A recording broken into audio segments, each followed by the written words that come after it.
ये इक्वेशन देख रहे हैं आप सब, जानी पहचानी सी, कूलम्स लॉ में पढ़ा था। कूलम्स लॉ में पढ़ा था और ये इक्वेशन हमें 2 पॉइंट चार्ज के बीच में लगने वाला फोर्स बताती है। लेकिन मेरा आपसे सवाल है, क्या ये इक्वेशन देख के आप ये बता सकते हैं कि फोर्स किस डायरेक्शन में लग रहा है? लेफ्ट में लग रहा है, राइट में लग रहा है, ऊपर लग रहा है या नीचे लग रहा है? नहीं ना। सो आज का हमारा काम यही है, आज हमें यही सीखना है कि फोर्स को क्यों ना इस तरीके से लिखा जाए जिससे हमें फोर्स का मैग्नीट्यूड भी समझ में आ जाए और डायरेक्शन भी पता चल जाए। और आपको पता है कि अगर हम चाहते हैं कि मैग्नीट्यूड डायरेक्शन हमें एक साथ दिखे, सो कहीं ना कहीं हमें वेक्टर का यूज करना पड़ेगा। तो हमें पूरा का पूरा कूलम्स लॉ वेक्टर फॉर्म में डील करना होगा। और मैं आपको बता दूं कि इस टॉपिक को समझने के लिए जो भी रिलेवेंट इंफॉर्मेशन हमें चाहिए, उन सभी के लिए मैंने सेपरेट वीडियोस बना के आपको डिस्क्रिप्शन बॉक्स में आप देख सकते हैं। आपको सेपरेट वीडियोस मिल जाएंगे। जो जो चीज़ें मुझे, जो भी कंटेंट मुझे एडिशनल लगेगा वेक्टर से रिलेटेड, वो सारा आपको डिस्क्रिप्शन बॉक्स में मिल जाएगा। सो मैं हूं आपका नेस sir and I again welcome to all of you in this 6th lecture of electrostatics. तो चलिए आज का लेक्चर शुरू करते हैं।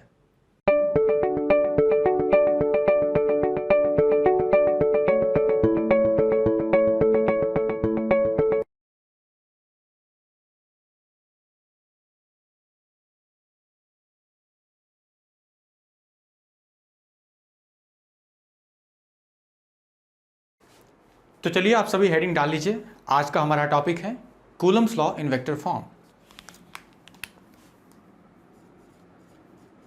Coulomb's law in vector form.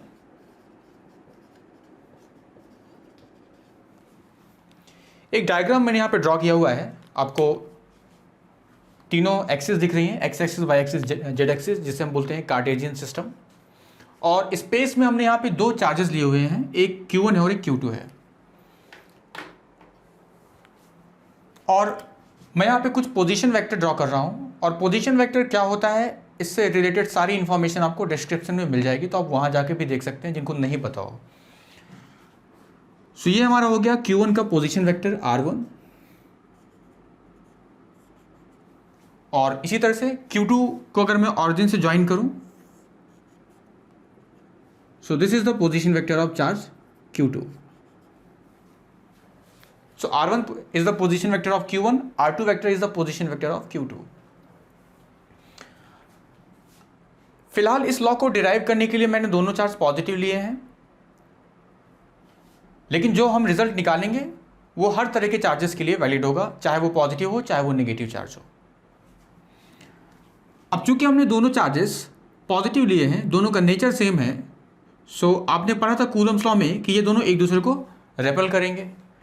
तो ये वाला चार्ज इससे रेपेल करेगा, और हमें पता है कि जो फोर्स ये दोनों एक दूसरे पे एक्सर्ट करेंगे वो इनको मिलाने वाली लाइन के अलाउंग होगा।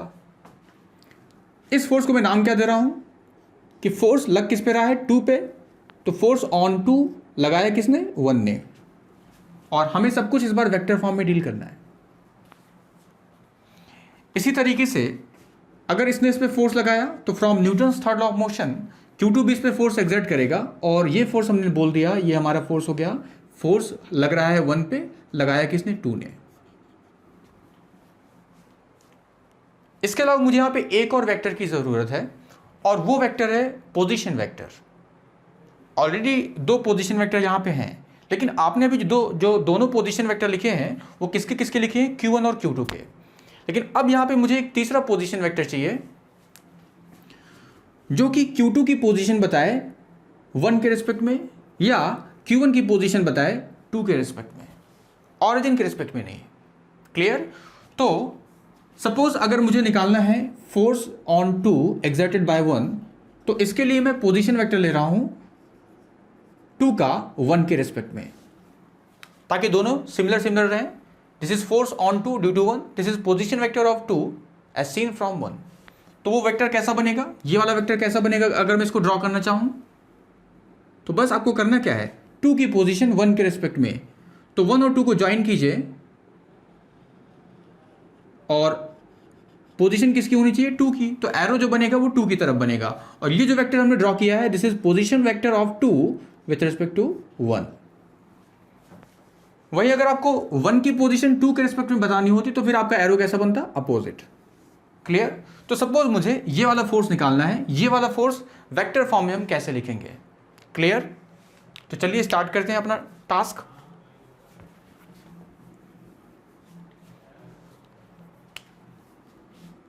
एक बार मैं इसको लिख देता हूं, it is force on 2 due to 1। ठीक है। अब अगर मुझे ये फोर्स चाहिए, हमें पता है फोर्स एक वेक्टर क्वांटिटी है, और अगर ये वेक्टर क्वांटिटी है तो इसके पास मैग्नीट्यूड भी होगा और डायरेक्शन भी होगी। तो मैं मैग्नीट्यूड कैसे लिख रहा हूं, देखो, फोर्स ऑन 2 ड्यू टू 1, ये हो गया इसका मैग्नीट्यूड। और डायरेक्शन के लिए मैंने आपको बताया था कि एक यूनिट वेक्टर की जरूरत चाहिए होती है हमेशा। जब भी फिजिक्स में डायरेक्शन हमें बताना होता है तो हमें एक यूनिट वेक्टर की मदद से हम ऐसा काम करते हैं। तो यहां पे जो यूनिट वेक्टर, आप ध्यान से देखिए, r21 वेक्टर यानी position vector of 2 with respect to 1, जो डायरेक्शन r21 की है क्या वही डायरेक्शन f21 की भी है। सो अगर दोनों सेम डायरेक्शन में है तो क्यों ना मैं फोर्स की डायरेक्शन इसकी मदद से बताऊं, इस वेक्टर की मदद से बताऊं। और r21 वेक्टर की डायरेक्शन में यूनिट वेक्टर हम लिख रहे हैं r21 कैप। सो ये हो गया हमारा मैग्नीट्यूड और ये हो गई फोर्स की डायरेक्शन। कौन से फोर्स की, फोर्स ऑन 2 एक्सर्टेड बाय 1। और ये जो मैग्नीट्यूड है ये तो हमें पता है, कूलम्स लॉ। कूलम्स लॉ यही तो बता रहा था जब हमने पिछली बार पढ़ा था कि मैग्नीट्यूड कितना होता है उस फोर्स का जो दो चार्जेस के बीच में लगता है।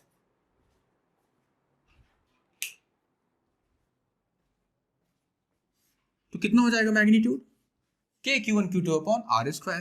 तो k q1 q2 अपॉन, अब देखो r मतलब पोजीशन वेक्टर का मैग्नीट्यूड, तो उसको कैसे लिख रहा हूं मैं, r21 वेक्टर और उसका मैग्नीट्यूड और इसका स्क्वायर।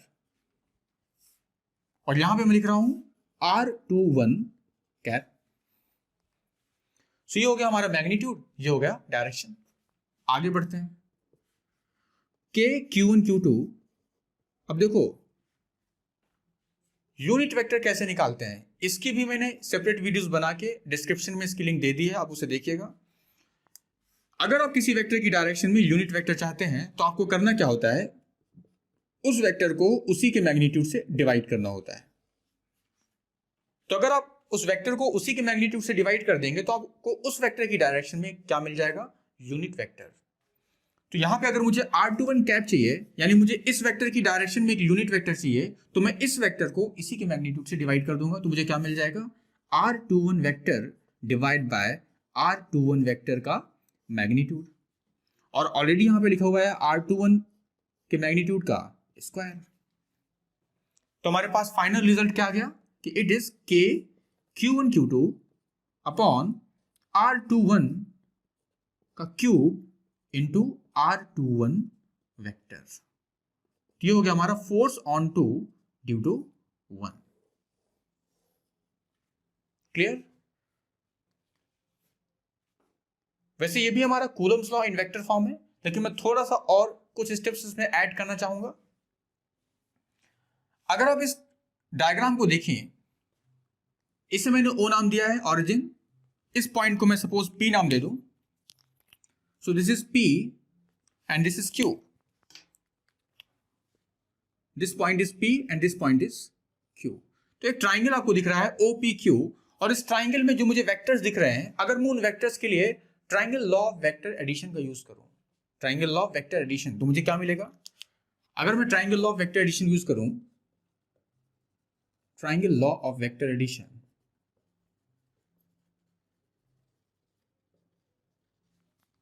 तो मैं कह सकता हूं triangle law of vector addition से कि this vector plus this vector is equal to this vector. So r1 vector plus r21 vector is equal to r2 vector. तो यहां से मुझे क्या मिल गया कि जो r21 वेक्टर है उसे मैं लिख सकता हूं r2 vector minus r1 vector. और अगर इस r21 की वैल्यूज को मैं यहां पे इस इक्वेशन में पुट कर दूं तो फाइनल जो मेरे पास फॉर्मेट होगा कूलम्स लॉ का, वो कैसा हो सकता है कि जो फोर्स ऑन 2 ड्यू टू 1 है, it is k q1 q2 upon R2 vector minus R1 vector mod cube multiplied by R2 vector minus R1 vector. So this is the final expression for Coulomb's law in vector form. अब ये force की equation आपको force का magnitude भी बताएगी और साथ ही साथ फोर्स की डायरेक्शन भी बताएगी, और कुछ क्वेश्चंस भी अभी हम इसमें देखेंगे. सो प्लीज इसे नोट कीजिए. सो ये वाला पार्ट आपने डिराइव कर लिया था. अब मान लीजिए कि आपको डिराइव करना होता force on one exerted by two. इसकी जगह अगर मुझे ये चाहिए होता तो आपको ज़्यादा दिमाग लगाने की ज़रूरत नहीं है. आप ये मत समझिए कि आपको पूरा करना पड़ेगा.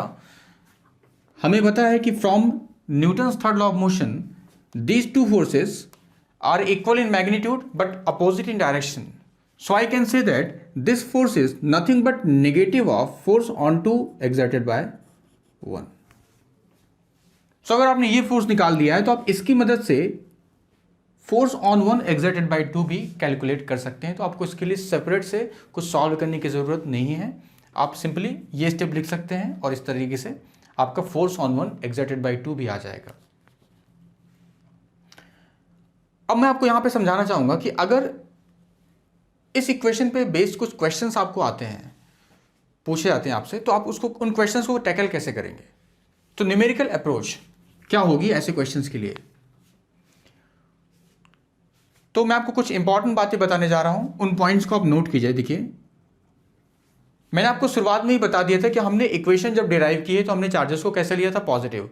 लेकिन ये जो इक्वेशन है, चाहे वो पॉजिटिव चार्ज हो चाहे वो नेगेटिव चार्ज हो, चाहे एक पॉजिटिव हो चाहे एक नेगेटिव हो, किसी भी तरीके से चार्ज हो, ये हर केसेस के लिए वैलिड है. सो फर्स्ट ऑफ ऑल पहला पॉइंट क्या हुआ कि this equation is valid for all kind of charges. अब जब भी आप ये इक्वेशन यूज करेंगे तो जो Q1 और Q2 होने चाहिए, पहली advice, Q1 Q2 must be put with proper sign. Q1 Q2 must be put with proper sign. जो भी उनका साइन है आपको चार्ज को साइन के साथ पुट करना है, ध्यान रखेंगे. जो चार्ज पॉजिटिव है पॉजिटिव, जो चार्ज नेगेटिव है नेगेटिव. सर आपने पहले तो मना किया था. तो बच्चों पहले हम फोर्स का केवल मैग्नीट्यूड निकाल रहे थे, है ना, उसको वेक्टर फॉर्म में डील नहीं कर रहे थे. तो वहां पे मैंने बोला था कि चार्ज को कैसे पुट करना है, विदाउट साइन. लेकिन अब हम फोर्स को वेक्टर फॉर्म में डील कर रहे हैं. तो हमेशा याद रखना कि फिजिक्स में जब भी आप कोई इक्वेशन वेक्टर फॉर्म में डील करेंगे और उस इक्वेशन में अगर चार्ज आ रहा है तो फिर चार्ज को हमेशा साइन के साथ पुट करेंगे. हमेशा के लिए इसे सेट कर लीजिए दिमाग में. क्लियर. तो चार्ज को हमेशा साइन के साथ ही पुट करना है. और यहां पे भी वही बात है कि अगर मीडियम बदल जाएगा, कोई नया मीडियम आ गया जिसका डायरेक्टिव कांस्टेंट क्या है, K, तो in medium, in some other medium, हम फिर से 1/4 पाई एप्सिलॉन नॉट की जगह क्या यूज करेंगे, 1/4 pi epsilon naught K if K is the dielectric constant of the medium. So first advice which is the most important, यही सबसे important advice भी है कि हमेशा इस इक्वेशन में चार्ज को साइन के साथ पुट करेंगे. और अगर मीडियम चेंज हो जाता है तो आपको 1/4 पाई एप्सिलॉन नॉट की जगह 1/4 pi epsilon naught K where K is dielectric constant, ये आपको यूज करना है. So now let us solve some numericals. I hope मैंने अभी जो भी बताया है आपको समझ में आ गया है और अब हम क्वेश्चंस करने के लिए तैयार हैं. तो सबसे पहले हम न्यूमेरिकल 1 ले रहे हैं. आपकी स्क्रीन पे न्यूमेरिकल 1 दिख रहा होगा, which says that an electron is moving around the nucleus of a hydrogen atom in a circular orbit of radius r. The coulomb force F on the electron exerted by the nucleus is. So basically यहाँ पे एक electron है जो कि hydrogen की nucleus के चारों ओर, है ना, सर्कुलर मोशन कर रहा है. और इलेक्ट्रॉन पे लगने वाला फोर्स, कौन लगाएगा फोर्स, न्यूक्लियस. वो फोर्स कितना होगा उसके लिए आपके पास 4 ऑप्शन दिए हैं और उन 4 ऑप्शन में से आपको सही ऑप्शन को सिलेक्ट करना है. और ये क्वेश्चन AIPMT 2003 में आया हुआ था. सो प्लीज इसे ट्राई कीजिए. तो चलिए इस क्वेश्चन का सॉल्यूशन डिस्कस करते हैं. ये रहा हमारा हाइड्रोजन का न्यूक्लियस और आपको पता है हाइड्रोजन का जो न्यूक्लियस है उसके पास चार्ज कितना होगा. तो हाइड्रोजन एटम का जो एटॉमिक नंबर होता है इट इज़ 1. इसका मतलब इसके न्यूक्लियस के पास केवल और केवल यहाँ पे एक ही प्रोटॉन है. तो अगर इसके पास एक प्रोटॉन है तो जो चार्ज इसके पास होगा इट विल बी +E. और इलेक्ट्रॉन का चार्ज आप सभी को पता ही है, it is minus E. So the charges are of opposite nature, और इसकी वजह से ये न्यूक्लियस इस इलेक्ट्रॉन को अट्रैक्ट करेगा इस तरीके से। और ये तो हो गया फोर्स। साथ ही साथ पोजीशन वेक्टर किसका मुझे ड्रॉ करना है, मुझे इलेक्ट्रॉन का पोजीशन वेक्टर न्यूक्लियस के रिस्पेक्ट में ड्रॉ करना है। तो पोजीशन वेक्टर कैसा बनेगा बताइए। सो इलेक्ट्रॉन का पोजीशन वेक्टर न्यूक्लियस के रिस्पेक्ट में, so the position vector will be like this. So this is the position vector, R vector. हालांकि क्वेश्चन में मेंशन नहीं किया है कि पोजीशन आपको किसके रेस्पेक्ट में बतानी है, लेकिन ऑलरेडी अंडरस्टूड है कि पोजीशन हमेशा सेंटर के रिस्पेक्ट में इलेक्ट्रॉन की बताएंगे। So this is our r vector. तो अब आप लगा दीजिए Coulomb's law in vector form वाला। तो क्या था Coulomb's law in vector form, कि force on 2 exerted by 1 is k q1 q2 upon r21 का क्यूब इंटू r21 वेक्टर, यही था। तो फोर्स ऑन 2, इसको मैं 2 बोल रहा हूं, इसको 1 बोल रहा हूं। तो फोर्स जो कि मुझे निकालना है इलेक्ट्रॉन पे, कितना हो जाएगा, k q1 q2। और मैंने आपको ये भी एडवाइस की थी कि चार्जेस को हमेशा साइन के साथ पुट करना है। तो Q1 कितना है हमारे पास, Q1 इज प्लस ई, लेकिन Q2 कितना है, minus e, divide by r vector का मैग्नीट्यूड जो कि कितना हो जाएगा, आर। तो आर का cube into r vector. Clear. So क्या मुझे मिल रहा है यहां से कि जो फोर्स वेक्टर होगा it is minus k e square upon r cube into r vector. So क्या कोई ऐसा ऑप्शन आपको दिख रहा है out of A B C D?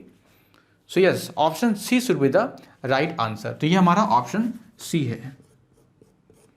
तो बस आपने ध्यान क्या रखा कि जो चार्जेस होने चाहिए थे वो साइन के साथ पुट होने चाहिए थे। अब देखिए जो फोर्स है आर वेक्टर के आगे अगर मैं इसको माइनस लगा दूं, अगर आप ध्यान से देखें तो ये ऐसा लिखा हुआ है, देखिए force is equal to k e square by r cube minus r vector. इसका मतलब ये है कि जो फोर्स की डायरेक्शन है वो हमारे पोजीशन वेक्टर की डायरेक्शन के क्या है, अपोजिट है। तो देखिए आर वेक्टर ऐसा है और फोर्स ऐसा लग रहा है। इसलिए मैंने एडवाइस किया था कि चार्ज को हमेशा साइन के साथ पुट करना है। फोर्स अपने आप ही जिस डायरेक्शन में उसके होना चाहिए वो उस डायरेक्शन में कैलकुलेट होकर आ जाएगा। सो आई होप ये क्वेश्चन आपको समझ में आया होगा। Let us take the next numerical. So numerical 2 says that for the figure shown calculate force exerted on 5 millicoulomb charge. Basically -5 millicoulomb charge है, और माइनस थोड़ा सा कम दिख रहा है, -5 millicoulomb charge due to 4 millicoulomb charge in vector notation. So यहाँ पे हमारे पास दो चार्जेस हैं, एक आपके पास है -5 मिलीकूलम चार्ज और एक आपके पास 4 मिलीकूलम का चार्ज, और आपको फोर्स बताना है किस चार्ज पे, ऑन -5 मिलीकूलम चार्ज, और किस फॉर्म में बताना है आपको, वेक्टर नोटेशन में। डायग्राम आपको दिया हुआ है ट्राई की जैसे। हमारे पास यहाँ पे इस क्वेश्चन में दो चार्ज दे रखे हैं, एक तो P और एक Q, दोनों की अपनी वैल्यू दे रखी है। एक चार्ज नेगेटिव है और एक चार्ज पॉजिटिव है, और मुझे जो फोर्स निकालना है वो वेक्टर फॉर्म में निकालना है, मतलब मुझे सब कुछ वेक्टर फॉर्म में डील करना है। तो सबसे पहले तो मैं क्या करता हूँ कि जो चार्ज P पे रखा हुआ है दैट इज -5 मिलीकूलम, इसका पोजीशन वेक्टर मैं ड्रॉ कर रहा हूँ। सो इसका पोजीशन वेक्टर कैसा बनेगा, ऑरिजिन के रेस्पेक्ट में सिंपली इसको मिलाने वाला वेक्टर ये। सो ये आपका हो गया पोजीशन वेक्टर ऑफ, इसको मैं बोल देता हूँ आर पी वेक्टर, या एक काम करिए इसको आर, चलिए पी बोल देते हैं, आर पी वेक्टर। इसी तरह से जो चार्ज क्यू पर रखा है उसको भी मैं ऑरिजिन से ज्वाइन कर देता हूँ, तो ये आपका हो जाएगा पोजीशन वेक्टर ऑफ क्यू, यानी ये हो जाएगा आपका आर क्यू वेक्टर। और मुझे फोर्स बताना है जो चार्ज पी पर रखा है, और कौन लगा रहा है फोर्स, क्यू लगा रहा है। तो बेसिकली मुझे P पर लगने वाला फोर्स चाहिए। तो मैं पोजीशन वेक्टर देखो कैसे ड्रॉ कर रहा हूं, P का पोजीशन वेक्टर Q के रिस्पेक्ट में, तो ये आपका हो जाएगा position vector of P with respect to Q। Arrow को ध्यान से देखिए, जिस पे फोर्स निकालना है उसका पोजीशन वेक्टर दूसरे चार्ज के रिस्पेक्ट में। तो लगा दीजिए आप कूलम्स लॉ कि force on T due to Q is k Q1 Q2 upon r p q इसका क्यूब। चाहे बेटा मैं इसको ऐसा लिखूं या केवल आर लिख दूं तो भी चलेगा, है ना, दोनों सेम होता है, ध्यान रखना। यहां पे आएगा r of p with respect to q vector. अब बस हमें केवल क्या करनी है, वैल्यूज पुट करनी है। और साथ ही साथ मैंने आपको बताया था कि R21 वेक्टर था R2 vector minus R1 vector. उसी तरीके से same r p q vector क्या हो जाएगा आपका, it will be r p vector minus r q vector. तो आपके पास आर पी वेक्टर भी है, आपके पास आर क्यू वेक्टर भी है। अब एक काम कीजिए, पहले r p vector r q vector भी निकाल लीजिए। तो इस वीडियो के डिस्क्रिप्शन में मैंने लिखा हुआ है कि अगर आपको किसी पॉइंट के कोऑर्डिनेट्स दिए जाएं तो आप उसका पोजीशन वेक्टर ऑरिजिन के रिस्पेक्ट में कैसे निकालेंगे।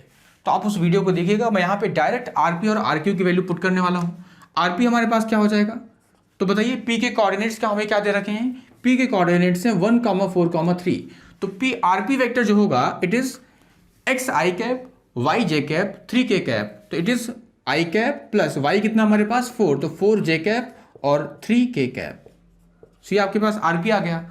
आरक्यू हमारे पास क्या हो जाएगा, सेम वही फंडा, इसका एक्स आई कैप, इसका वाई जे कैप, इसका जेड के कैप। तो it is 5 I cap plus J cap plus 3 k cap. तो आरपी आरक्यू दोनों पता है, तो यहां से आप आरपी क्यू निकाल लीजिए। तो क्या मिलेगा मुझे आरपी क्यू, तो RP Q RP minus RQ. तो आरपी हमारे पास है आई कैप प्लस 4 जे cap plus 3 k cap minus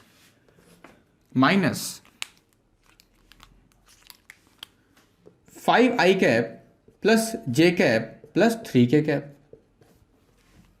minus कीजिए दोनों को, तो क्या मिल जाएगा, देखिए मुझे आई कैप में माइनस 5 आई कैप मतलब 4 आई कैप, प्लस का 4 जे कैप माइनस का जे कैप तो प्लस का 3 जे कैप, और यहां से प्लस का 3 के कैप और माइनस का 3 के कैप मतलब के कैप वाली टर्म नहीं रहेगी। So this is our r of p with respect to q. So position of p with respect to q आपके पास आ चुकी है। साथ ही साथ आपको इसके मैग्नीट्यूड की भी जरूरत पड़ने वाली है। तो मैग्नीट्यूड क्या हो जाएगा इसका, यानी आर पी क्यू क्या हो जाएगा, इट इज अंडर रूट -4 का स्क्वायर प्लस 3 का स्क्वायर, जो आज आपको मिल जाएगा 5 मीटर। सो अब आपके पास सारी चीजें आ चुकी हैं।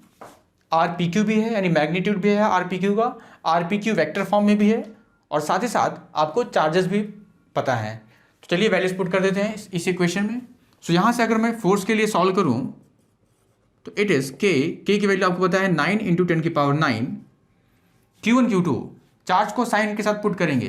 तो एक है हमारे पास -5 मिली कूलम, तो -5 साइन के साथ पुट करना है, मिली के लिए 10⁻³ दूसरा चार्ज है 4 मिली कूलम, तो 4 मिली के लिए 10⁻³ और वो पॉजिटिव है, divide by magnitude are p Q का कितना आया था 5, तो 5 का क्यूब, और यहां पे आएगा आपके पास ये वाला वेक्टर आर पी क्यू जो कि आपके पास है -4 i cap plus 3 j cap. सो अगर मैं इसे सॉल्व करूं तो आप देख पा रहे हैं जो आंसर आपको मिलना चाहिए, देखिए 1 5 से तो काट दीजिए इसे, तो 9 4 ज़ा 36, तो 9 4 ज़ा 36, 36 अपॉन 5 का स्क्वायर इज 25, आगे एक माइनस होना चाहिए, और 10 की पावर 9 और 3 कितना हो जाएगा 12, तो 10 की पावर 12, और हमारे पास है -4 i cap plus 3 j cap इतने newton. So this should be our final answer, that is force exerted on P by Q। So this is our final answer. तो आई होप आपको ये एक एक स्टेप समझ में आ गई होगी। बस फॉर्मूले में वैल्यू पुट करनी है और चार्ज को साइन के साथ पुट करना है, और पोजीशन वेक्टर थोड़ा सा केयरफुल होकर निकालना है। तो अगर मैंने फोर्स P पे निकाला तो मैंने पोजीशन वेक्टर भी P का Q के रिस्पेक्ट में फाइंड किया है। क्लियर, नोट करिए। सो यहां पर एक करेक्शन है, वैसे मैंने बोल दिया था 12 लेकिन लिखा नहीं यहाँ पे 12। ओके, चलिए अब एक क्वेश्चन हर बार की तरह मैं आपको घर के लिए देना चाहूंगा। तो क्वेश्चन देखिए क्या है, और जो क्वेश्चन है एकदम ऐसा ही है जैसे यहाँ पे किया हुआ है, कुछ नया नहीं है। सो आई होप सभी से क्वेश्चन बन जाएगा। तो क्वेश्चन कह रहा है कि 2 point charges Q1 20 microcoulomb and 25 microcoulomb are placed coordinates आपको दे रखे हैं, एक के हैं -1, 1, 1 और दूसरे चार्ज के हैं 3, 1, -2 और आपको बताना है find the force on Q2 in vector notation. So दो चार्ज स्पेस में दिए गए हैं, दोनों के कोऑर्डिनेट्स दिए गए हैं और आपको चार्ज Q2 पे लगने वाला फोर्स बताना है वेक्टर फॉर्म में। तो इस क्वेश्चन के जैसा ही है, कोई डिफरेंस नहीं है यहाँ पे। सो आई होप आप सभी इस क्वेश्चन को कर पाएंगे। तो इसी के साथ आज का लेक्चर हम समाप्त करेंगे। आई होप जो भी चीज़ें मैंने समझाई हैं, जो भी चीज़ें पढ़ाई हैं, आपको समझ में आई होंगी, आपने इस लेक्चर को एंजॉय किया होगा। सो अब मिलेंगे हम अगले वीडियो में इलेक्ट्रिक फील्ड के डिस्कशन के साथ। So thank you so much, bye, take care.